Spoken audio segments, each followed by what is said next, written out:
Good morning. একটা রান্না নিয়ে চলে আসলাম। আজকে কচু ওল বাটা দেখাবো। ওলটা সিদ্ধ করে নিয়েছি, সিদ্ধ করে এই যে এরকম শিলে ঠ্যাটো করে নেবো। শিলেই বাটতে হবে, ওই গ্রাইন্ডারে বাটলে হবে না।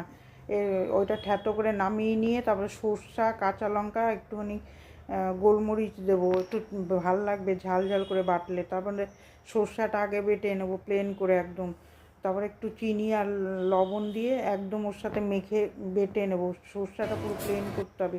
তারপরে একটু একটু করে ওলটা দিয়ে এরমভাবে সুন্দর করে বাটতে হবে। আপনারা এর মধ্যে সর্ষের তেল দিয়েও খেতে পারেন, খেতে খুব সুন্দর লাগে এই ওল বাটা। আমরা এই প্রায় খাই, এরকম এনে খেয়ে দেখবেন। আর কারা কারা খেয়েছেন কমেন্ট করবেন। খেতে খুব ভালো লাগে ভাত দিয়ে এই ওল বাটা। এরকমভাবে বেটে খাবেন, এগুলো ভাজতে হবে না। এরকমভাবেই সর্ষের তেল দিয়ে নেবেন উপরে, দিয়ে তারপরে ভাত দিয়ে খাবেন, খেতে খুব সুন্দর লাগে। ভিডিওটা কার কার ভালো লাগছে একটা লাইক দেবেন আর সাবস্ক্রাইব করে আমার পাশে থাকবেন।